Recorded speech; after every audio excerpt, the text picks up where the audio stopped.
प्रिय दोस्तों, नमस्कार। यदि बड़ा सुख चाहिए हो, बड़ा सुख, बड़ा सुख, ऐसा सुख जो कभी खत्म ना हो, ऐसा सुख जो हमेशा रहे, यदि ऐसे सुख की इच्छा है, बड़े सुख की इच्छा है, तो छोटे सुखों को छोड़ना ही होगा। बिना छोटे सुखों को छोड़े बड़ा सुख मिलता नहीं। इसी पर हम वीडियो में बात करेंगे। उससे पहले अगर आप चैनल पर नए हैं तो सब्सक्राइब भी करें।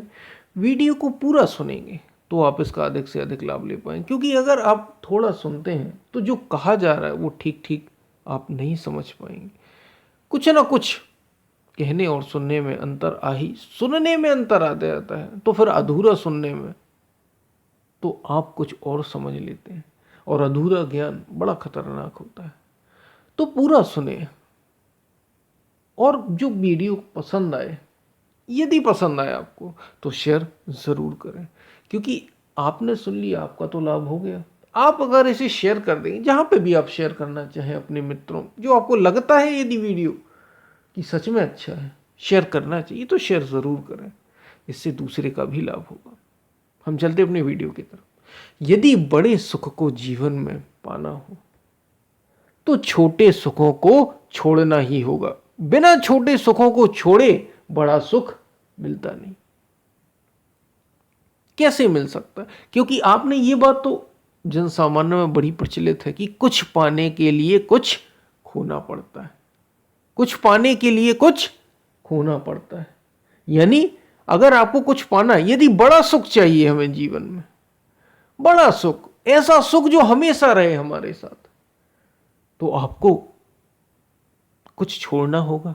ऐसे सुख जो छोटे छोटे हैं, ऐसे सुख जो कुछ समय के लिए ही हैं, उनको तो छोड़ना ही होगा। तभी तो बड़ा सुख मिलेगा, क्योंकि कुछ पाने के लिए कुछ खोना होता है। जैसे भोजन का सुख, भोजन का सुख की हम बात कर लें, उदाहरण लेते हैं, हम अपने आम जीवन से उदाहरण लेंगे तो बड़ी अच्छे से बात समझ में आएगी। हमें मीठा खाना बड़ा अच्छा लगता है। मीठा खाना हमें अच्छा लगता है, हमें नमकीन खाना अच्छा लगता है, स्वादिष्ट भोजन अच्छा लगता है। लेकिन ये सुख कितने समय के लिए होता है? ये भी एक सुख है। क्या आप जानते हैं इस बात को? ये भी एक सुख ही है, क्योंकि जीभ से नीचे गया, ये जो आपकी जीभ है ना, 2 इंच की रसना, इससे नीचे गया और पेट में सब बराबर हो जाता है। बताइए कौन ऐसा इंसान है जिसके पेट में भी, जो पेट से भी स्वाद लेता रहता हो, अलग अलग, नमकीन, खट्टा, मीठा। कोई ऐसा है जो पेट में भी अलग स्वाद लेता रहता हो? स्वाद तो केवल जीभ की बात है, और कितने समय के लिए रहती है? जब तक ये जीभ से नीचे नहीं उतरा। ये सुख कितनी देर के लिए रहता है? क्षणिक, क्षणिक है इंद्रियों के सुख। ऐसे ही वासना का सुख, जिसे हम काम वासना कहते हैं, कितनी देर का होता है? प्रकृति ने जो हम वासना का सुख लेते हैं, जो शरीर का सुख होता है, स्त्री और पुरुष के मेल का जो सुख होता है, कितनी देर का ये सुख होता है? कुछ समय के लिए, क्षणिक होता है, और फिर कुछ समय बाद सब बेकार लगने लगता है। फिर कुछ समय के लिए फिर हमें फिर से वही सुख, फिर वही सुख, थोड़े थोड़े समय का। और ऐसा नहीं है कि ये हमेशा मिलता रहे, कुछ समय बाद खत्म हो जाता है। जैसे उम्र बढ़ी गया, ऐसे ही जो हम जीभ का स्वाद लेते हैं, इसका जो सुख लेते हैं, रसना का सुख, ये भी डॉक्टर मना करते हैं, भाई मीठा मत खाना, भाई बहुत अधिक नमकीन मत खाना, अचार मत खाना, ये मत खाना, वो मत खाना, प्रतिबंध लग जाते हैं, चावल मत खाना, ये मत खाना। तो यानी कहने का मतलब ये है कि ये सुख जो भौतिक है ना, जो इंद्रियों के सुख है, ये हमेशा एक से रहते नहीं। इसलिए इनको ही छोटे सुख कहा। और बड़ा सुख क्या? ऐसा सुख जो हमेशा रहे, ऐसा सुख जो जाए ना, जो मिल जाए तो कभी जाए ना, हमेशा मिलता रहे, वही बड़ा सुख है। और अगर उसे पाना है तो छोटे सुखों को छोड़ना होगा। क्यों? क्योंकि कुछ पाने के लिए कुछ खोना होता है। भौतिक सुखों को छोड़ना होगा। संतों ने इसे ऐसा कहा, जड़ और चेतन। चेतन यानी आत्म सुख, सच्चा सुख जो आपके भीतर है, जो सदा है, सदा एक रस है। और जड़ यानी प्रकृति का सुख, इंद्रियों का सुख, जो हमें शरीर से मिलता है, जो हमें अपनी इंद्रियों से मिलता है। जैसे जीभ से स्वाद का सुख मिलता है हमें, स्पर्श का सुख हमें त्वचा से मिलता है, स्पर्श का सुख। तो ये जो सुख है ये क्षणिक है, कुछ समय के लिए रहते हैं और फिर खत्म हो जाते हैं, कुछ समय के लिए रहते हैं फिर चले जाते हैं, और ये बदलते रहते हैं। एक समय बाद फिर इनसे सुख मिलना भी बंद हो जाता है। ये है छोटे छोटे सुख, ये भौतिक सुख है जो बड़े निचले स्तर की बात है। और अगर आप आत्म सुख चाहते हैं, सच्चा सुख चाहते हैं, बड़ा सुख चाहते हैं जीवन में, तो आपको भीतर की ओर मुड़ना होगा, अपने को जानने की ओर बढ़ना होगा, अग्रसर होना होगा कि मैं हूं कौन,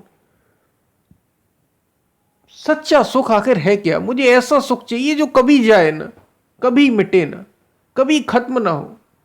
उस ओर आपको बढ़ना होगा, उस ओर खोज करना होगी, तो सच्चा सुख मिलेगा, जो कि शरीर में नहीं, जो कि इंद्रियों में नहीं, जो कि मन में नहीं, मन के विचारों में नहीं, जो मन हमें दिखाता रहता है उसमें नहीं, इस प्रकृति में नहीं। ये जो प्रकृति के सारे हमें सुख दिखाई रहते हैं, सतोगुण, रजोगुण और तमोगुण, इन तीन से ही तो प्रकृति बनी है, इन तीनों गुणों के अंतर्गत ही है। वास्तविक जो सुख है वो शरीर और मन के पार है।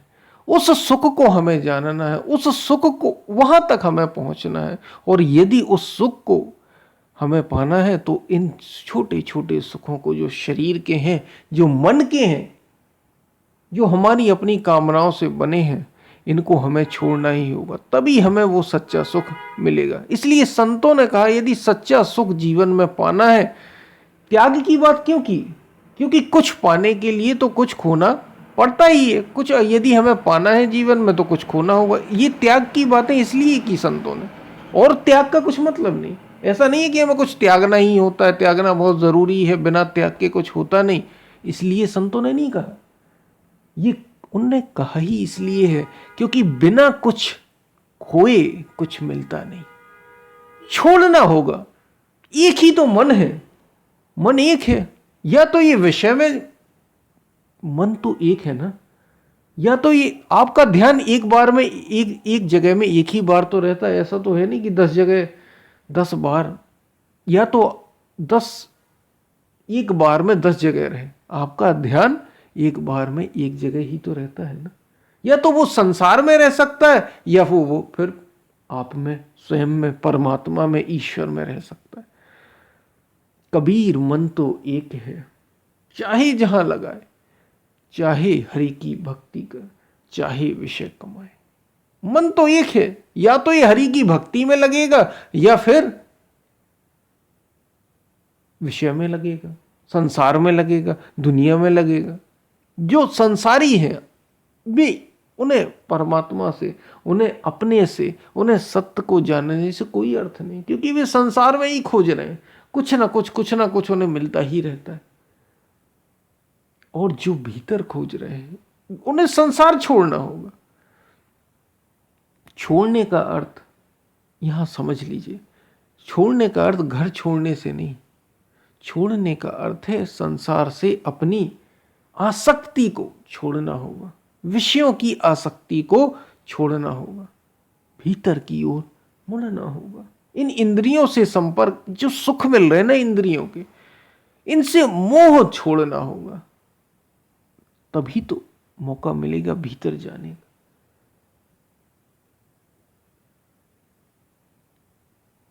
तभी हमें सच्चा सुख मिल पाएगा। तो यदि बड़ा सुख चाहिए तो छोटे सुखों को छोड़ना ही होगा। बड़ा सुख चाहिए जीवन में तो छोटे सुखों को छोड़ना ही उपाय है। और दूसरे अगर हम शब्दों में कहें तो जैसे ही आप बड़े सुख की ओर, ऐसा नहीं है कि छोटे सुखों को आपको छोड़ना होगा, ऐसा समझिए। संतों ने एक और बात कही, ऐसा समझिए जब आपको बड़ा सुख मिल जाता है ना, या आप उस ओर बढ़ चलते हैं तो वो तो ऐसा है जैसे एक सुंदर सरोवर, बड़ा सरोवर, सुंदर सरोवर यानी बड़ा सा तालाब, सुंदर झील, और गंदे नाले का पानी। गंदे नाले का पानी, जैसे नाले का पानी निकलता है ना, तो दुनिया, संसार, माया, प्रकृति तो बस ऐसी है जैसे गंदे नाले का पानी। कब तक? जब तक आप उस सरोवर को आपने देखा नहीं, उस सरोवर से आप जुड़े नहीं, जो विशाल है, जिसको ईश्वर परमात्मा कहा, वो ऐसा है जैसे एक सुंदर विशाल झील, निर्मल, स्वच्छ। और आपको जल पीना है, जल तो आपको पीना ही पीना है, और अभी तक आप नाले का पानी पी रहे थे, संसार की ओर उन्मुख थे। अब बताइए, जब आपको स्वच्छ जल मिल जाएगा तो क्या आप संसार का, नाले का, गंदे नाले का पानी पिएंगे क्या? आप तो स्वच्छ जल ही पिएंगे। तो जब बड़ा सुख मिल रहा हो, बड़ा सुख मिल रहा हो, तो छोटे सुखों को छोड़ना थोड़ी होगा, खुद ब खुद छूट जाएगा, छूट ही जाएगा। बस इतना समझना है, ये देख लेना है कि शरीर बड़ा दुर्लभ है, शरीर मिलना बड़ा दुर्लभ है। और केवल शरीर मिलने से बात नहीं बनती, क्योंकि शरीर तो जानवरों को भी मिला है और मनुष्य भी शरीरधारी है। शरीर मिलने से बात बनती नहीं। मनुष्यत्वम मुमुक्षुत्वम महापुरुषाः संश्रया। आदि शंकराचार्य कह रहे हैं कि मनुष्य का जीवन मोक्ष की इच्छा हो जाए। पहला तो मनुष्य का जीवन मिल जाए, दूसरा मोक्ष की इच्छा हो जाए कि मुझे मुक्त होना है, मुझे मुक्ति को पाना है, मैं जन्म मरण के चक्र से बाहर होना चाहता हूं, ऊपर आना चाहता हूं, मैं सच्चे सुख को पाना चाहता हूं, असली आनंद है क्या, तो उसके लिए तड़प हो जाए, यानी मोक्ष की इच्छा, और किसी महापुरुष का संग हो जाए। अब मोक्ष की इच्छा तो हो गई, लेकिन हम जाएं कैसे? ये कोई बाहर का भी, जब आप किसी रास्ते पर जाते हैं, मान लीजिए मुझे दिल्ली जाना है या मुझे मुंबई जाना है, तो मुझे रास्ता पता होना चाहिए। मैं देखता हूं, लोगों से पूछता हूं, गूगल करता हूं। आज के समय में कहें तो पता करते हैं ना, कौन हमें बताएगा? भीतर का बाहर का तो हम देख लेते, भीतर तो कुछ पता ही नहीं। तो सच्चा महापुरुष मिल जाए, सच्चा, तो बात बनती है, तभी कल्याण होता है, तभी आप बड़े सुख को पा पाते हैं। और बड़े सुख को पाना है तो फिर ये जो छोटे छोटे सुख हैं, जो संसार के सुख हैं, इनको तो छोड़ना ही होगा। इनको छोड़े बिना बड़ा सुख मिलता नहीं, ये छूट ही जाएंगे। बस ये जान लो, ये समझ लो कि हमें बड़े सुख को पाना है, हमें हमेशा रहने वाले सुख को पाना है, जिसको आनंद कहा, जिसको परम आनंद कहा। वो शरीर के सुख नहीं है, वो मन का सुख नहीं है, वो इंद्रियों का सुख नहीं है, वो तो आत्म सुख है, आत्म सुख। ये बातें आपको समझ में आई होंगी। हम फिर मिलते हैं, तब तक के लिए धन्यवाद।